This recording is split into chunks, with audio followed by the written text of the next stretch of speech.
Hello বন্ধুরা, কেমন আছো তোমরা? আশা করছি সকলে খুব ভালো আছো। তো আজকে যাব হচ্ছে আমার বান্ধবীর মেয়ের অন্নপ্রাশনে। তো তার জন্য দেখতে পাচ্ছ যে আমার বোনের বান্ধবী আমাকে সাজাচ্ছে। তো খুবই ভালো সাজায়ও, তোমাদের পরে পুরো ডিটেলসটা আমি দিয়ে দেবো। তো এখানে হাসাহাসি হচ্ছে, তার মধ্যে ও কথা বলছিল, মানে ভিডিও করছিল আর কি আমার বোন। তো এই নিয়ে কথা হচ্ছিল। তো মুখের মেকআপটা হয়ে গেছে, তারপর ও চুলটা ঠিক করছিল। তো আমি ভাবলাম আয়না থেকে একটু ভিডিও শ্যুট করে নিই।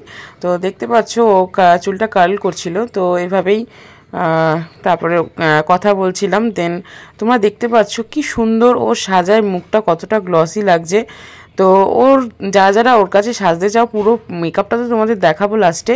তো ওর নাম্বার আমি ডেসক্রিপশানে দিয়ে দেবো নিচে, তোমরা দেখে নিতে পারো। যারা ওকে বুক করবে তারা করে নিতে পারো। আর এই দেখো আমার ফাইনাল লুকটা ও পুরো সাজিয়ে দিয়েছে। আর তোমাদের পরে সামনে ফ্রন্ট ক্যামেরাতেও দেখাচ্ছি, এটা তো আয়না থেকে করছিলাম। তো এটা একবার দেখো। আর এই দেখো ফ্রন্ট ক্যামেরাতে কেমন লাগছে আমাকে কমেন্টে তোমরা জানিও। খুব সুন্দর, আমার তো খুবই ভালো লেগেছে ওর সাজটা।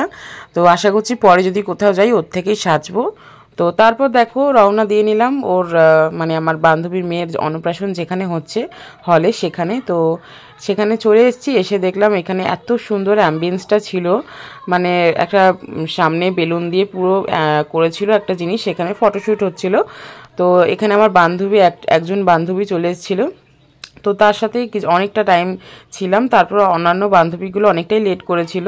তো ও আমার পুরো মানে তোমাদের পুরো পিকটা আমি দেখালাম যে কেমন লাগছে আমাকে কমেন্টে জানিও। সত্যি আমার খুব খুব মানে ওর থেকে সেজে আমি খুবই ভালো লাগছে, মানে এত ভালো লাগছে আমার নিজেকে আমি চিনতে পারছি না। তো তারপরে দেখো যার অন্নপ্রাশন তোমাদের তাকে দেখিয়ে দিই।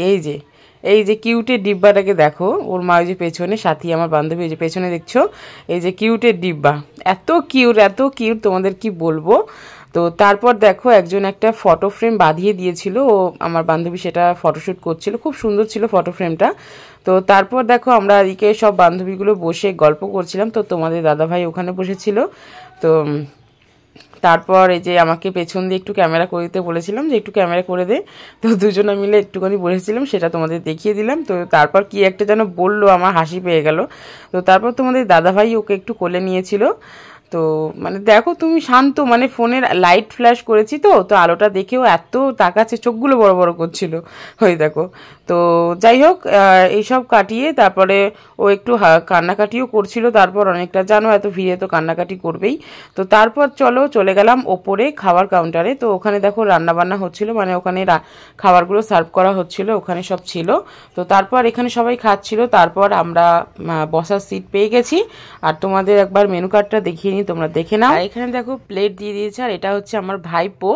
তো ওর সঙ্গে দেখা হয়ে গেছিলো ওইখানে। তো বলছে আমাকে নিবি না, আমি প্লেট দিচ্ছি, নিবি না, ঠিক আছে। তো যাই হোক, এটা হাসি মজার মধ্যে। তো কোনো কাজ ছোট বড় না, আমি মনে করি ও সব ধরনের কাজই করে।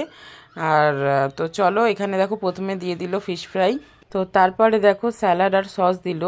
তো এটাও খেতে খুবই সুন্দর ছিল, প্রত্যেকটা আইটেম ভালো ছিল। তারপরে দিল বাটার নান আর হচ্ছে চানা পনির, এটাও খুবই সুন্দর ছিল। তারপর হচ্ছে সাদা ভাত আর কাতলা কালিয়া দিয়েছিল। আর মেন কোর্স দেখো মাটন আর হচ্ছে বাসন্তী পোলাও। তো খুবই ভালো হয়েছিল, যদিও আমি পোলাওটা একটু কম খাই, তার জন্য একটুখানি নিয়েছিলাম। তো তারপর দিয়েছিল রসগোল্লা, মিষ্টি, পাঁপড়, চাটনি, যেগুলো হয় আর কি, তো সেইগুলো। তো তারপর দেখো ওই জল দিয়েছিল, যেগুলো হাত ছাত ধোয়ার জন্য। তো সেই জল দিয়েছিল। তারপর দেন লাস্টে ছিল আইসক্রিম। আর চলো, আমাদের খাওয়া দাওয়া কমপ্লিট হলো, এখন বাড়ির পথে রওনা দেব। তো তারপর দেখো বাড়ি চলে এসেছি, চলে এসে চলো আজকের মিনি ব্লগটা এতটাই। তো কেমন লাগলো কমেন্টে অবশ্যই জানিও। টাটা।